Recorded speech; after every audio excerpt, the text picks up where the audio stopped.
ভোগৰসৰ সম্ভাৰ লৈ আহি পালে হেঁপাহৰ ভোগালী। গাত তত নাইকিয়া এতিয়া সমগ্ৰ অসমবাসীৰ। কাইলৈ মাঘ বিহুৰ উৰুকা। ভোগালীৰ উৰুকা মানেই লগে ভাগে এসাঁজ খোৱাৰ আনন্দ ফূৰ্তি।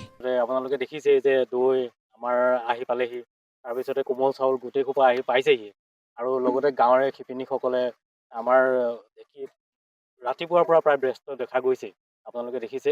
আৰু অহাকালিলৈ আমাৰ ইয়াতে আমাৰ অসমৰ মানে পৰম্পৰা যি মহযুঁজৰ পৰম্পৰা আমি ইয়াতে দেখুওৱাৰ প্ৰচেষ্টা আগবঢ়াইছোঁ। উৰুকাৰ নিশা লগে ভাগে সম্প্ৰীতিৰ এসাঁজ খাবলৈ সাজু এতিয়া প্ৰতিগৰাকী অসমীয়া।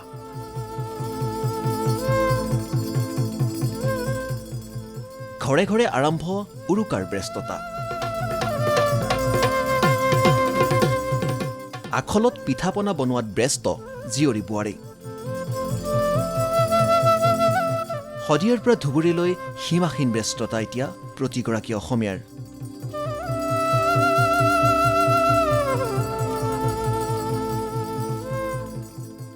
বিহুৰ বাবে প্ৰয়োজনীয় নাৰিকল, বৰা চাউল, দৈ, মিঠৈৰ লগতে ভিন্ন ধৰণৰ মাটিৰ বাচনেৰে ভৰি পৰিল আজি অসমৰ বজাৰ।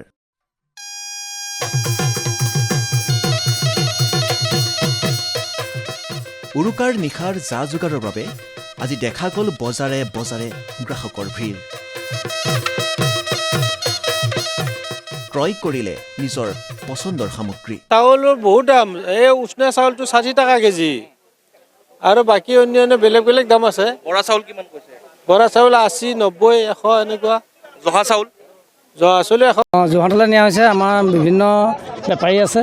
আমি মাত্ৰ যোৰহাটত বহুত শিৱসাগৰৰ পৰাও আহে, মৰিয়নিৰ পৰাও আহে, যোৰহাটৰ পৰা আহে। তেওঁলোকৰ কাৰণে আমি যোগাযোগ কৰিবলৈ আমি এতিয়াই নহয়, সপ্তাহত আমি 3 দিনকৈ নি আছোঁ। তাৰ বিনিময়ত উৰুকা বুলি বেছিকৈ লৈ যোৱা হৈছে। আজি ছাগলী উৰুকা বুলি বেছিকৈ নিয়া হৈছে। বেছি নাযায়, ছাগলী 400মান ছাগলী যাব। ছাগলী মাজুলীতে সংগ্ৰহ হয়, ঢকুৱাখানাত হয়, লখিমপুৰত হয়। তাৰপৰা সংগ্ৰহ কৰি গাঁৱৰ পৰা আনো আমি। আৰু আমাৰ বেপাৰীবিলাক বৰ কষ্টৰে উপভোগ কৰি আছে। যিখিনি কষ্ট কৰিছে সেইখিনি এতিয়া কিছুমান বেপাৰীয়ে কৰিব নোৱাৰে। ৰাজ্যৰ ভিন্ন প্ৰান্তৰ বিদ্যালয়সমূহতো দেখা গ'ল ভোগালীৰ আনন্দ। আয়োজন কৰিলে ভিন্ন অনুষ্ঠানৰ।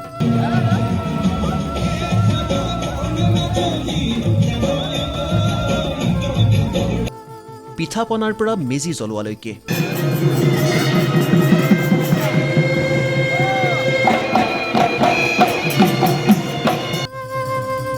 পালন কৰিলে সকলো নিয়ম।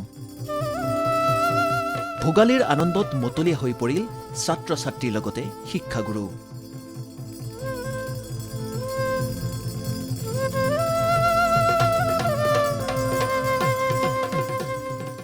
উদযাপন কৰিছোঁ, আৰু আমি ভোগালী প্ৰতীকী ৰূপত ভোগালীৰ যি পৰম্পৰা সেয়া আমি আমাৰ ছাত্ৰ ছাত্ৰীসকলক দেখুওৱাৰ কাৰণে এই প্ৰয়াস কৰোঁ। কাৰণ আমাৰ যিটো ভোগালী বিহুৰ যি সুন্দৰ আমাৰ নীতি পৰম্পৰা এইবিলাক আছে, আমাৰ হয়তো বহু ল'ৰা ছোৱালীয়ে গাঁৱত গৈ দেখাৰ সুবিধা নাপায়। কিছু সংখ্যকে পায়, কিন্তু বহুতে নাপায়। গতিকে তেওঁলোকে যাতে এই কথাটো অনুভৱ কৰে, আৰু এই ধৰণৰ অসমৰ যিবিলাক সংস্কৃতি আছে সেইবিলাক যদি ছাত্ৰ ছাত্ৰীসকলে দেখা পায়, তেওঁলোকে সেইবিলাক অনুভৱ কৰিব পাৰিব, আৰু এই অনুভৱে তেওঁলোকে অসমীয়া জাতিৰ প্ৰতি তেওঁলোকৰ দায়িত্ববোধ বা তেওঁলোকৰ ভাল পোৱা। আজিৰ দিনটোতে দেখা গ'ল ৰাজ্যবাসীৰ ব্যাপক ব্যস্ততা।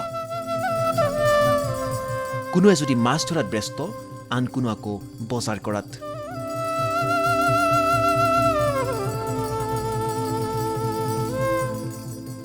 মুঠতে ভোগৰ ৰসৰ জ্বৰত আক্ৰান্ত এতিয়া সমগ্ৰ ৰাজ্যবাসী।